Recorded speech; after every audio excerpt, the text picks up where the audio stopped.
Hello and welcome to another video. In this tutorial, I'm going to explain to you the three principles that I use to buy lenses for my cameras. And in this way, I had the privilege to pick up lenses that not only work for me, turn out to be affordable, and continue with me throughout all my camera bodies. In my past, I used to shoot on the Sony a6500, the Blackmagic original pocket cinema camera, and now the Blackmagic pocket cinema camera 4K version.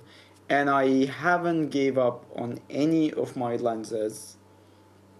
I mean, I did give up on some lenses in the past where I sold an older E-mount Sony camera to a friend and threw in a couple of lenses for him that he can start out photography too.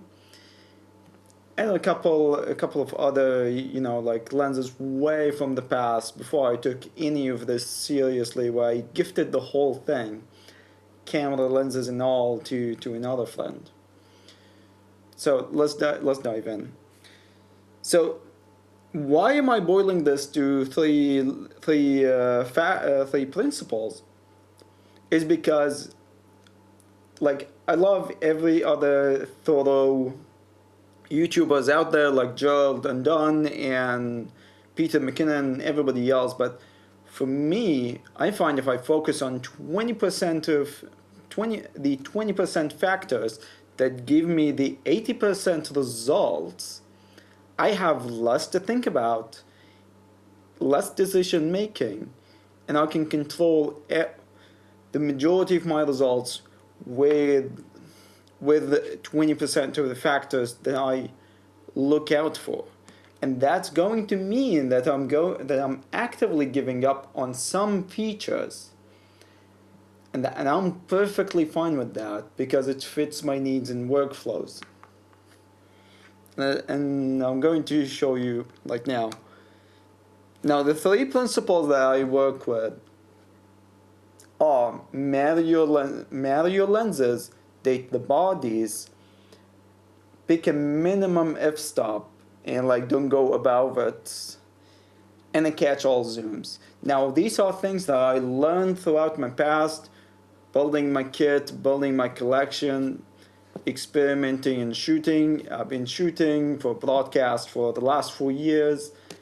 I've shot my own few commercials and some client work in the past before Corona, mostly events and some commercials. I've shot short films, I've shot in low light situation, I've shot tons of stock footage and some YouTube videos, interviews and what's not, and boils down to three principles in picking out lenses. Now, when I say marry your lenses, the thing is, especially in this day and age, camera bodies change and turn so fast. Like you buy a camera today, it becomes obsolete tomorrow because a new model comes out and this comes out. And this and that and this and that, and becomes tempting. Like you wanna keep up with the times. You wanna update your bodies because 4K wasn't a thing 4 years ago. I mean, yeah, it was a thing. Every camera shot 4K, but was it necessary to output in 4K? Maybe not. But now in 4 years later, 4K is an important thing. And suddenly full frame popularity rose up, and people want to switch cameras from the GH5 and other Mark IV thirds to full frame, usually Sony's, and then Canon are doing something, and Blackmagic are doing something completely else, and you want to follow all of these trends. I mean, I'm not an advocate of go and shell out $5,000 every 3 months to change all your camera bodies. But what I want to say is, you don't want to be locked out because you invested so much money into a lens system that only works on one type of cameras, that you can't take that's just too cost prohibitive for you to move on to the next camera. And that's especially where it seems like, when you buy like some of these new mirrorless glass, and the thing is like, you want to experiment with another company, you want to find out like the nice color science that somebody else is making, but you're locked into like $10,000 of lenses that you can't take with you to that system, and you have to replace your whole collection. And you don't want to do that. And if you don't want to do that, you'll still have to trade off things like mostly autofocus. Autofocus is the first thing that goes out of the window when you're adapting. And if you're taking video seriously, autofocus is not necessary. I've said it, I'll keep saying it, because what's happening is autofocus stays with you in consumer cameras, like mirrorless and DSLRs and what's like it. But the moment you level up to higher end productions, like Big Reds and the Ursas and Arri Alexa and what's not, even in broadcast cameras, autofocus is not a thing. You'll have to pull your own focus manually with a follow focus or focus demand handles on your tripods, or you will have an assistant pulling focus for you. And you can be that assistant if you practice pulling focus now on the DSLRs. But if you rely on autofocus all the time, you're missing out on an incredible skill set, and that's gonna come handy in the long run, and you don't want to do that.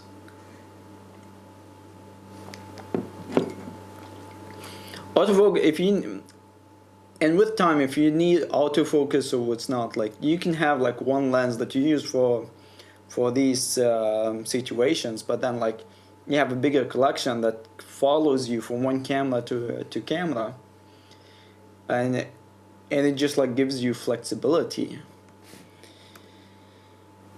So the way you do it is by adapting SLR lenses to mirrorless bodies. SLR lenses are like Canon EF mount, Sony old Contax mounts, Nikon F and Nikon G, Sony A, and the old 4/3 mounts from I forget the name, Olympus and Panasonic cameras. You can even adapt like C-mount lenses and CS mounts to E-mount Sony cameras and Micro Four Thirds. And now even Canon jumped into the mirrorless bandwagon with the RF mount, and it's good because now you can adapt like all kinds of vintage glass and EF glass, wonderful EF glass to your new RF cameras, and jump between these and Sony's and Micro Four Thirds as you need. You don't have to be locked in one system, but you will give up on electronics, you will give up on autofocus, and you may give up on image stabilization in the lens. And these are it's a trade-off, but I think it's a worthy trade-off if it gives you your freedom in keeping all your lenses with you. Now, the second principle is picking up in minimum aperture. Most lenses, almost glass, performs best at 5.4 to 4.3. and most kit lenses will go down to 3.6 and no 3.5 to like f5.6 if it's a variable aperture. But if you can afford it, and if you can pick up at least like a couple, I would make sure that most, if not all, my lenses are f2.0 f2.8 or faster. Especially if you are doing video. It will save you on low light. It will give you a shallower depth of field, and it's like really attractive if you want it. And in general, it gives you more flexibility, especially if you are working in indoors in situations where it's not your big advantage to, like, sometimes the lighting situation doesn't help you, and if you have like a 2.8 lens, you can still get your exposure and creative looks. It's a life saving. If your lenses only go down to 3.6 or 3.5, then you stack a 3.6, 3.5, and so one stop. And it sounds like it's a one stop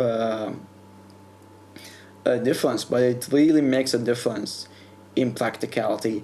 And my 2.8 lens saved me time and time again.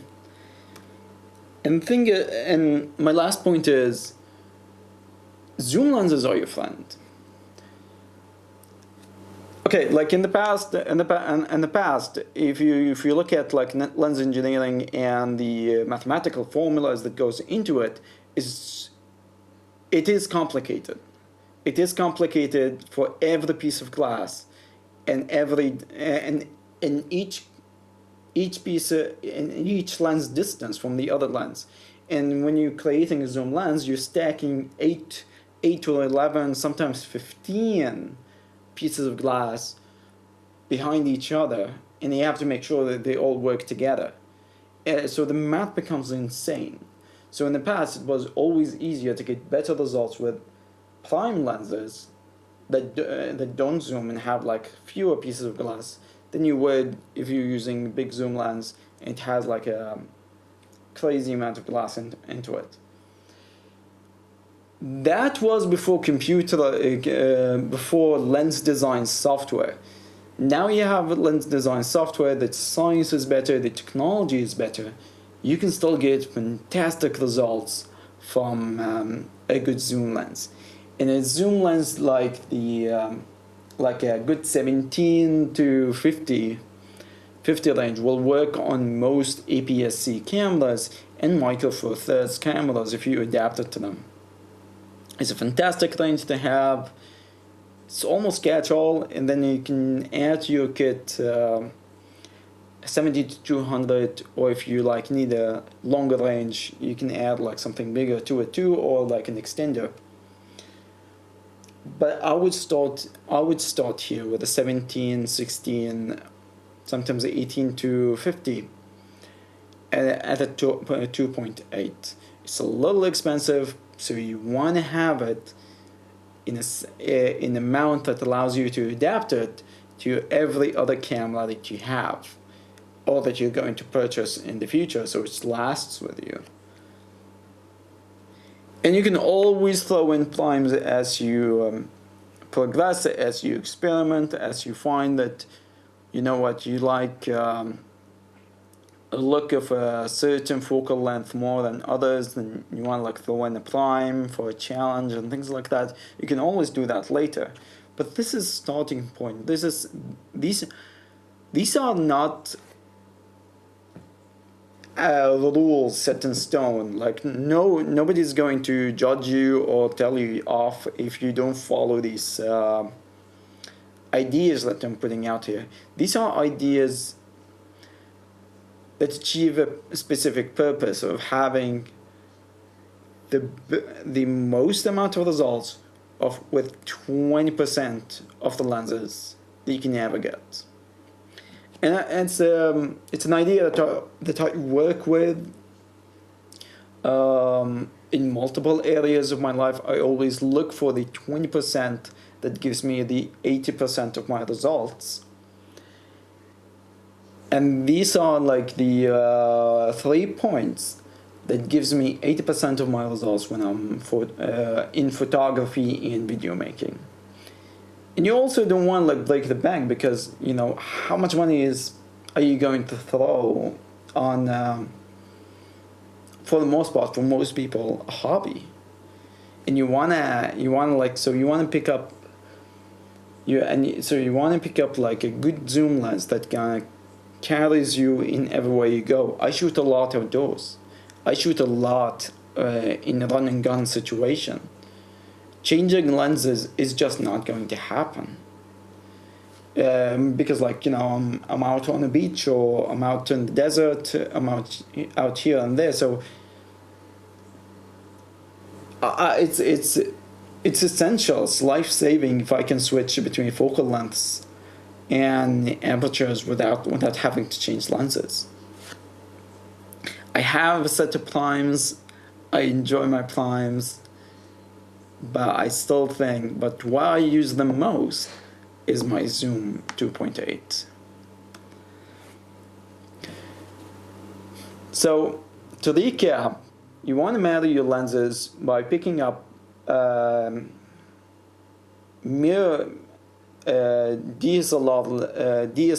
in vintage glass and coupling it with adapters to your mirrorless cameras.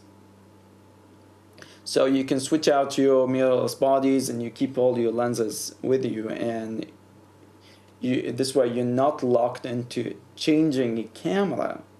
Camera brand does not mean you'll have to throw all your lenses away and buy new lenses, and then like throw these away and buy new lenses every time you do that. And the other point is like a good zoom at 2.8 aperture, it's worth the money. It's worth the money.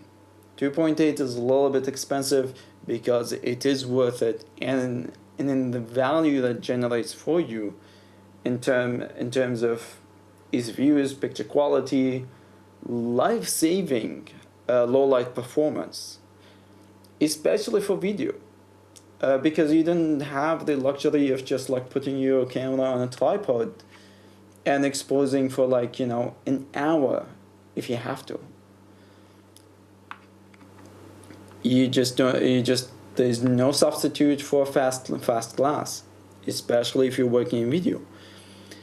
And the other bit is zoom lenses. A good zoom that goes down to 2.8 will easily become the lens that you use the most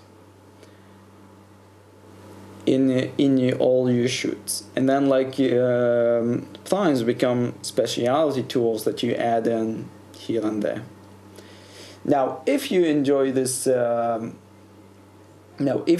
video, hit like and subscribe, and I'll see you in the next video. Tell me down below in the comments, what's your favorite lens? What's your favorite focal length? And what's your favorite camera brand? I would love to hear you. And now this is it for me, and I'll see you in the next video.